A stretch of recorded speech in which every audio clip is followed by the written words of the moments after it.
एक बार फिर से आप लोगों के बीच मौजूद हूं मैं, आपका Humraaz RJ अवनम 90.4 megahertz community radio जानवाड़ी यानी कि ज्ञान की वाणी पर, और लेकर आया हूं आज आप लोगों के बीच में मैं दास्तान गोई में एक और नई कहानी जिसका नाम है त्रिवेणी। लिखा है जैनेंद्र कुमार ने। आइए शुरुआत करते हैं इस कहानी की। त्रिवेणी आखिर चौके से बाहर आई। ये कुलच्छनी लड़का जाने कहाँ धूल में खेलता फिरता है और आता है तो रोता हुआ, घड़ी भर चैन नहीं लेने देता। हाँ तो चौके से बाहर आकर कान पकड़कर उसने कहा, क्यों रे, तू कहाँ था? बोल, कहाँ था? बोलता नहीं तो जा मर। बच्चा ना बोला, न गया न मरा। रोता आया था सो रोना भी बंद हो गया और मुंह फुलाकर गुमसुम खड़ा हो गया। त्रिवेणी ने कान और खींचकर कहा, क्यों रे, जवाब क्यों नहीं देता? कहाँ गया था? लड़के का नाम रिपुदमन है। वो फूले काट के लट्ठे की नाई अटल और अपराजित बना हुआ खड़ा रहा। अभी तो कपड़े पहनाए थे, अभी कैसे कीचड़ कर लाया? क्यों रे, गया कहाँ था? कहकर त्रिवेणी घर में खाने को हो तो बच्चे के लिए लेने चली गई। रिपुदमन आंगन में अकेला रह गया। पहले तो वो खड़ा रहा, फिर उसके बाद चुपचाप बाहर निकला और उसके बाद पास के कुएं पर चढ़ गया, लटक कर बैठ गया। कुछ गजक रेवड़ी हाथ में लिए त्रिवेणी जो आई तो देखती है कि आंगन में चिड़िया का पूत भी नहीं है। बोली, पाजी कहीं का, और एकदम चलते हुए दरवाजे से बाहर आ गई। पुकार कर बोली, ओ कहाँ गया रे, ले ये ले। इतने में देखती क्या है कि वो सामने कुएं में पैर लटकाकर जो बैठा है वो है रिपुदमन। लपकी गई और बाह पकड़कर झटके से उसे उठाकर घसीटती हुई ले चली। खिसरते हुए बालक बोला, मैं नहीं खाऊंगा, कुछ नहीं खाऊंगा, कभी नहीं खाऊंगा। अब बालक ने अपना बोझ ही छोड़ दिया और वो धरती पर गिरा जाने लगा। उसको सीधा थामे रखने में त्रिवेणी की कलाई दुख चली तो उसने बालक की मां छोड़कर कहा, नहीं खाएगा, तू नहीं खाएगा, और ये कहकर उसे थप्पड़ों लातों से मारने लगी। बालक रोया बिल्कुल नहीं, उल्टे उद्दंडता से चिल्लाता था, मार ले आज, तू खूब मार ले, जी भर के मार ले, मैं नहीं खाऊंगा। मत खा चंडाल, कहकर हाथ की गजक और रेवड़ी को जोर से बच्चे के सिर पर पटक करते हुए नी झीकती हुई घर में चली गई।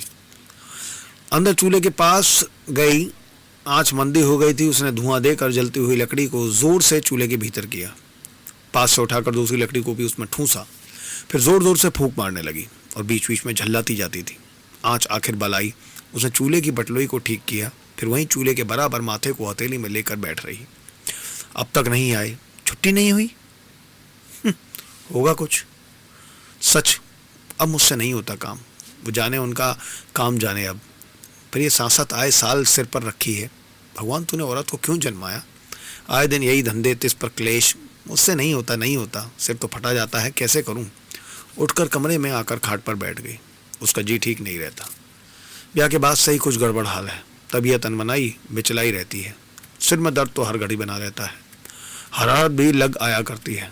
आराम चाहती है पर आराम कहाँ मिलता है, और मिलता है तो उससे भी उकताहट जल्दी आ जाती है। एक दिन कटता है, दूसरा दिन आ जाता है। उसकी समझ में नहीं आता ये दिन पर दिन क्यों आते हैं, कहाँ से आते हैं, सब कुछ एक साथ ख़त्म क्यों नहीं हो जाता। जीना एक दिन के लिए हो और खूब खुशी से फुलझड़ी की तरह उस दिन जी लिया जाए, फिर अगले दिन के लिए कुछ रहे ही नहीं। ऐसा हो तो क्या हर्ज है। देखो पड़ोस में उनके घर कैसी हंसी रहती है, बच्चे कैसे फूल से खिले रहते हैं। एक हम हैं कि हैं तो हैं, ये वक्त क्या हो गया, वो आते ना हो। सोचने लगी कि वो उठे, जाकर गर्म पानी ठीक कर दे, कुछ नाश्ते का बंदोबस्त कर दे, क्योंकि वो आते ही होंगे।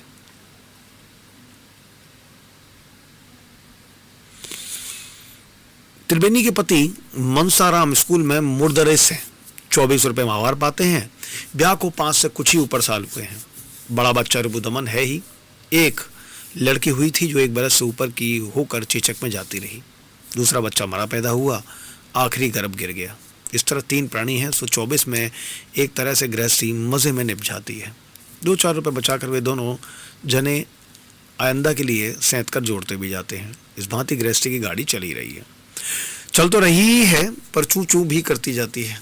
जिया जा रहा है पर जीने का कुछ रस नहीं मिल रहा है। दोनों जने मिलते तो हैं, बोलते भी हैं। आए साल दोनों अपने बीच नई सृष्टि भी करते हैं, पर ढल रहा है, चल रहा है, जो हो रहा है हुए जा रहा है। कुछ लुत्फ नहीं, कुछ सार नहीं। मानो सब कुछ बीतने के लिए बीत रहा है।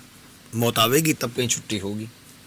त्रिवेणी सोच रही थी कि अब उठ जाऊं और उनके लिए पानी ठीक कर दूं। इतने में उनके पति आ गए। आते वक्त रास्ते में उन्होंने देखा था रिपुदमन धरती से चिपट कर पड़ा है, रूठा मालूम होता है, शायद पिटा हो।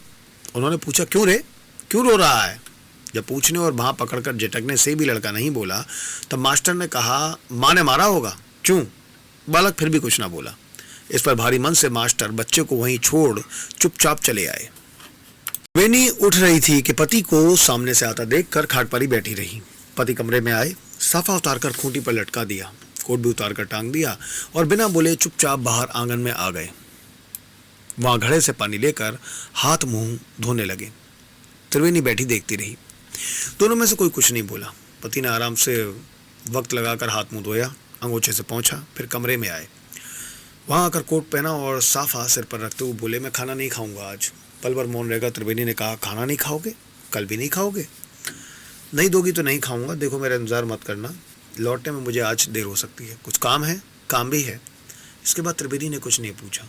मास्टर जी ने भी कुछ अपेक्षा नहीं की और कदम बढ़ाकर चले गए।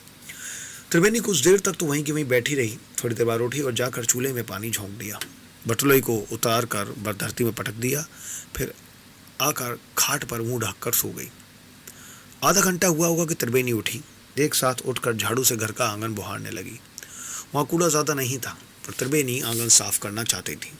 वह हारी हाथ में थी। तभी उसने सुना कि कोई दरवाजे के बाहर से उन्हें पूछ रहा है कि मास्टर मनसाराम जी का घर क्या यही है? मास्टर जी, ओ मास्टर जी। पहले तो वो उस पर स्वर चौंकने को हुई, फिर होगा कोई मन में कहती हुई अपने काम में लगी रही। इतने ही में आगत व्यक्ति अंदर आ गया और आंगन के किनारे खड़े होकर पुकारने लगा, मास्टर मनसाराम जी, मास्टर जी हैं? त्रिवेणी ने आंख उठाकर ऊपर देखा। देखकर वो सन्न रह गई, बुहारी हाथ से खिसक गई। वो व्यक्ति भी अकचका गया। हठात बोला, मास्टर जी हैं? मैं मिलने आया था। क्षणिक तो त्रिवेणी विमूढ़ हो गई और उसके मुंह से निकला, आओ। निकला तो, पर वो खड़ी वहीं की वहीं रह गई। व्यक्ति ने बिल्कुल ही पास आकर मानो उसकी आंखों में कहा, मैं मिलने आया हूँ, वो हैं? अब त्रिवेणी स्वस्थ हो आई, मुस्कुराकर बोली, वो तो नहीं है, कहकर अंदर गई और कोने से मोड़ा खींचकर अपने धोती से उसे झाड़कर खाट के पास बिछा दिया। किनारे एक खाट की कुर्सी पड़ी थी, उसे भी बिछा दिया। नीचे पड़ी दरी खींचकर वो तय करके कुर्सी पर डाल दी। व्यक्ति आंगन में खड़ा था। त्रिवेणी ने कहा, आइए। व्यक्ति ने हंसकर कहा, लेकिन मैं तो एक हूँ, और वो कमरे में गया। त्रिवेणी ने उधर ध्यान न देकर कहा, बैठिए।